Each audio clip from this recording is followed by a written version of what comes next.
No, I'm delighted to be talking about Arabella because I'm not just an opera fan, I'm a Strauss fan, and I love Arabella. Strauss is a fascinating figure in music history, and he was a composer of genius who lived a long time. You know, so many composers had tragically short lives, but Strauss was born in a time of change and lived through more eras of change, and they were changes in socioeconomic conditions, not just music. When he was born in 1865, the American Civil War had just ended, and people were leaving the countryside. There was a sort of an urban migration in Europe, and when he was a young man, establishing himself as a composer, Wagner and Brahms had revolutionized the world of music. Opera and orchestral music were completely different than they had ever been before. And as much as they were celebrated, there was a sense that music might be coming to a kind of dead end. What could there be after these two giants? And who would be their successor? And it was really Richard Strauss who established himself as the successor of these two geniuses and really showed that there was a future for that kind of music. It's interesting to think how much had happened by the time he composed Arabella. He'd established his partnership with Hugo von Hofmannsthal, who was the greatest writer of his day in Germany, and World War I had come and gone, and really Europe was a very different place, and in some ways had lost its innocence and was industrialized, and there were, you know, trolley cars and motor cars in the streets instead of just horses. And it was 1932, really on the eve of the Third Reich, when Arabella was composed. And it's often said that Arabella takes Die Fledermaus as its model, and Die Fledermaus is an operetta by the other Strauss, and it is very typical and very traditional and very lightweight. Arabella didn't work out that way, and although they may have had this model in mind, it really has much more musical heft and much more of a serious side to the story than that kind of comedy does. There is a sense, as you watch Arabella, that a way of life that people really cherished, if they happened to be in the privileged class, was really coming to an end. And the story hinges on two parents who are having trouble raising their daughters because they can't afford to raise them the way they themselves were raised when they were kids.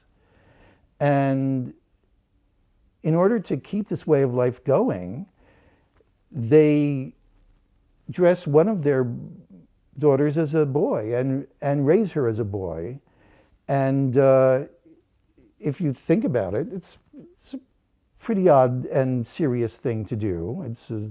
This kind of serious side underlies all of the jokes in Arabella. And you wonder, when you do see the happy ending, is it the last happy ending of that kind for that way of life? What will happen to these girls and their children? On the other hand, what you've got that's very modern, that gives you confidence in the future of the story, is two very strong characters who are not the parents, but their two daughters. One is the older one, who is about to come out into society and is a very strong, charismatic, highly principled, and of course very beautiful young woman. And the other, who's her younger sister, is energetic and crafty and ingenious and loyal, and you sense that she's going to make a life for herself even after everyone else has written her off. So in a way, it's a girl power story long before the era of girl power. The Strauss sound is so distinctive. We talked a little about what makes it distinctive before, but one thing we did not talk about was how crazy he was about the human voice. Strauss was married to a singer, and frankly, his wife has gone down in the annals as one of the shrews of music history. And people wonder why he was so fond of her. Maybe it was because she was a wonderful singer. It is said that he believed no one ever sang his songs the way she did. Well, this could have endeared anyone to Strauss, because he seems to have had, of all of the amazing things about his sound, the most amazing affinity for the human voice as an abstract instrument of beauty, and most of all, the soprano voice. So in Arabella, we get it all. He frames the soprano voice soaring in these long melodic lines that only he does, singly and doubly and triply, and we have every kind of soprano. We have in Arabella, the older sister, a lyric soprano who really does soar, and that is the kind of voice that has to have not only the range but the weight to create a really impressive soaring line. And her younger sister, who interestingly is dressed as a boy and has to project sort of an adolescent or pre-adolescent masculine swagger, is the lighter of the sopranos, but she's also a lyrical voice. Then you have the Fiaccarmilli, who is at the coming out ball, sort of the mascot, and she is a coloratura. So Strauss covered the waterfront as far as the soprano voice is concerned there. This is the Waldner family, Count Waldner and his countess and two daughters. We encounter them at a bad moment in their lives when they are living at a classy hotel, literally because they no longer have the money to maintain their own home. And their one hope for getting back on their feet is to make a good marriage with the older daughter, someone who is really rich. And in order to put up a good show, they have actually disguised their younger daughter as a boy, so they don't have to worry about bringing her into society and creating a dowry for her. And we encounter her at the moment when Count Waldner has actually come back from a trip, having lost all of his money gambling. This is how he intended to recoup financially. So he's not such an admirable guy. He went looking for an old army buddy who had money. It turned out the army buddy had died, but had a nephew, I believe, who of the same name, who had a lot of money and might do as a suitor. And when he sees a portrait of Arabella, and he's interested. So the action proceeds from there. Arabella is a very appealing character. She believes in romantic love. She is holding out for Mr. Right. She believes unless she finds Mr. Right, it simply won't work as a marriage. On the other hand, she's very canny and very smart about her family's predicament, and she knows that Mr. Right has to have money. So it's a kind of worldly informed romanticism that she's got. And in a way, it's sort of unfortunate that she has to be that way, because you see that Arabella is a true idealist. It really is a kind of an old-fashioned romantic ideal and an old-fashioned romantic comedy that's informed with modern realities. And obviously, if you're in Vienna, the orchestras have this in their fingers. Well, John Crosby, who was a great lover of Richard Strauss, just worked this into the DNA of this orchestra.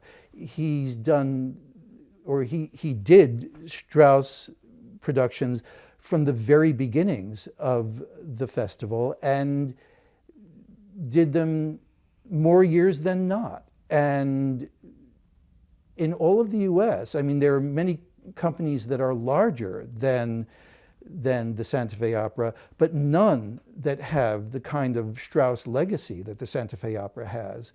And it's been a leader in the number of Strauss productions that it's done, and in capturing that